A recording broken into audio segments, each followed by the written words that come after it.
Hello बच्चों, welcome back to your channel knowledge is power. तो अभी हम 146 चैप्टर 7 क्लास 7 का मैथ्स का जो एक 4 नंबर क्वेश्चन ये छूट गया था उसको अभी हम सॉल्व करेंगे। ठीक है, कॉन्ग्रुएंस ऑफ ट्राइंगल, यानी कि दो ट्राइंगल कब हम डिक्लेयर कर सकते हैं कि इक्वल है। ठीक है, यानी कि कॉन्ग्रुएंट है।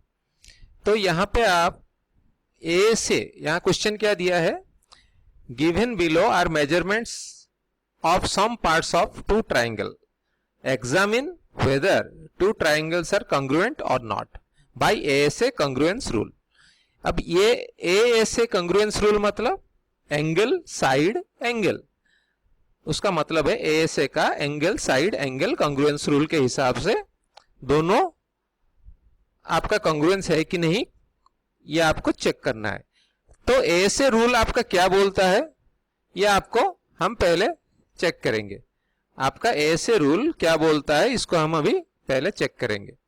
तो ऐसे रूल के हिसाब से क्या है, if under a correspondence two angles and the included side of a triangle are equal to the two corresponding angles and the included side of another triangle, then the triangles are congruent. इसको अभी हम समझते हैं कैसे है। Suppose एक triangle का ये साइड दिया है, आपका ये साइड दिया है और ये एंगल दिया है। ठीक है, आप मान लीजिए ये साइड दिया है, ये एंगल दिया है और ये एंगल दिया है। यही वो बोल रहा है, to angles and the included side, यानी कि ये दो एंगल का जो कॉमन साइड है, ठीक है, ये इसके ऊपर भी, इस साइड के ऊपर भी ये एंगल बैठा हुआ है और इस साइड के ऊपर भी, सेम साइड के ऊपर ये एंगल भी बैठा हुआ है। जब आपका तीनों डाटा पता है, ये एंगल का पता है, ये एंगल का पता है और ये साइड का पता है, तभी हम इसको दूसरे का भी सेम होना चाहिए। दूसरे का भी सपोज ये है, इसका जो साइड ये साइड के साथ सेम होना चाहिए, ये एंगल इसमें से कोई भी एक एंगल के साथ सेम होना चाहिए, सेम वे इसका भी। ये तीनों अगर पता है आपका तो फिर आप इन दोनों को कॉन्ग्रुएंस बोल सकते हैं। सपोज ये 8 सेंटीमीटर है, ये भी 8 सेंटीमीटर है, ये 60 है, ये भी 60 है, ये सपोज 45 है, ये भी 45 है, तो इस केस में इन दोनों को कॉन्ग्रुएंट आप बोल सकते हैं। सपोज ये 60 है और ये 45 है, ठीक है, सपोज ये वाला आपका 45 है और इस केस में ये वाला है, बट पर्टिकुलरली इसके जगह पे ये नहीं होके मान लीजिए ये 45 नहीं है और इसके जगह पे ये वाला 45 है, तो इन दोनों को हम कॉन्ग्रुएंट नहीं बोल सकते, क्योंकि साइड इसी के ऊपर दोनों फॉल होना चाहिए। ये कॉमन साइड नहीं है दोनों एंगल का। दोनों एंगल का कॉमन साइड कौन सा है, ये। तो इसका अगर मेजरमेंट पता है तो आप कॉन्ग्रुएंट बोल सकते हो, बट अगर इसका साइड दिया है, ये नहीं दिया है, तो फिर इन दोनों को हम कॉन्ग्रुएंस नहीं बोल सकते। तो मेन बात है, जो साइड कॉमन है दोनों एंगल का उसी का मेजरमेंट देना चाहिए। दूसरे साइड का अगर मेजरमेंट दे देगा तो उनको हम कॉन्ग्रुएंस में काउंट नहीं कर सकते। उस एक्चुअली पर्टिकुलरली उस ट्राइंगल को हम ड्रॉ ही नहीं कर सकते। ठीक है, सो अभी उस क्वेश्चन को सॉल्व करते हैं।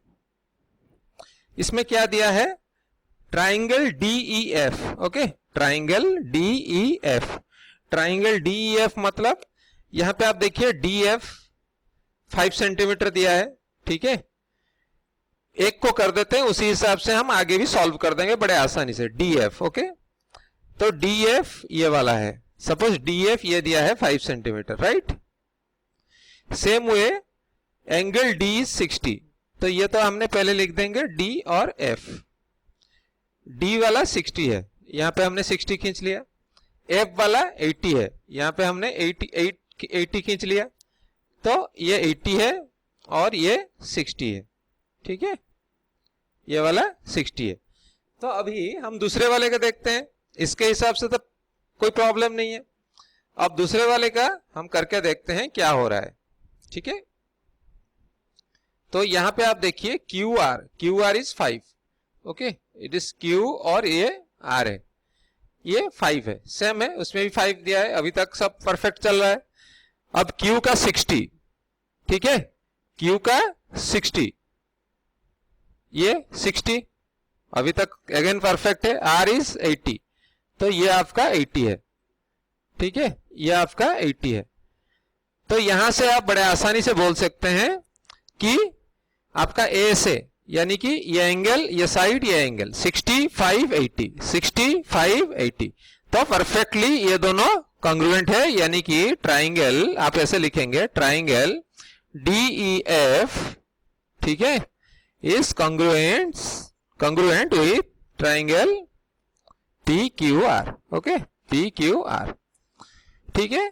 तो हम इससे बड़े आसानी से पता कर सकते हैं, यहां अगर साइड DF दिया है और यहां D और F दिया है, सेम वे करस्पॉन्डिंग इसके साथ भी वो मैच कर रहा है, इसका भी QR है तो यहां भी Q और R है। अगर ये मैच कर रहा है परफेक्टली तो फिर हम इसको कॉन्ग्रुएंट बोल सकते हैं, ठीक है। हमें ड्रॉ बार बार करने की जरूरत नहीं है, आगे मैं आपको बताता हूं कैसे।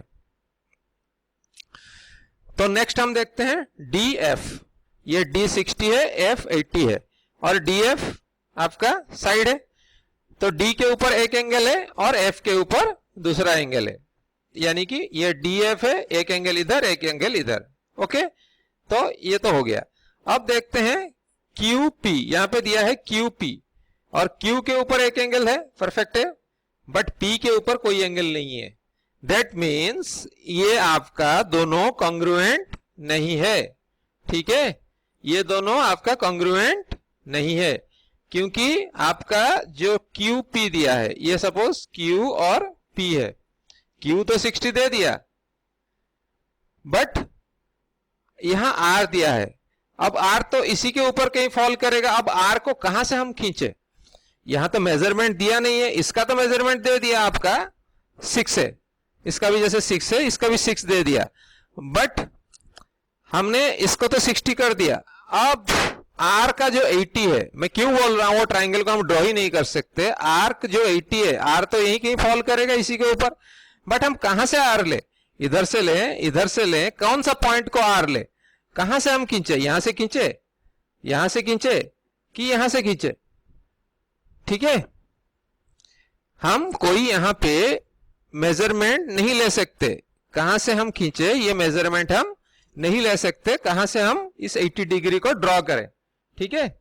तो इसीलिए ये ट्राइंगल ड्रॉ करना मुश्किल है, तो इसीलिए ये दोनों कॉन्ग्रुएंट नहीं है, ये दोनों कॉन्ग्रुएंट नहीं है, राइट। अभी चलते हैं नेक्स्ट में। यहां पे देखिए EF दिया है, तो E के ऊपर एक एंगल है, F के ऊपर दूसरा एंगल है, अभी तक सब ठीक है। यहां पे आप देखिए PQ दिया है, PQ, P के ऊपर एंगल है 80, हाँ है, यहां भी 80 है, तो यहां भी एक 80 है P के ऊपर, बट यहां Q के ऊपर भी एंगल होना चाहिए, तो बट यहां पे देखिए आप Q के ऊपर कोई एंगल नहीं है, ये R के ऊपर एंगल है, यानी कि सेम वे जैसे उसमें प्रॉब्लम था, सेम वे इसमें भी प्रॉब्लम है।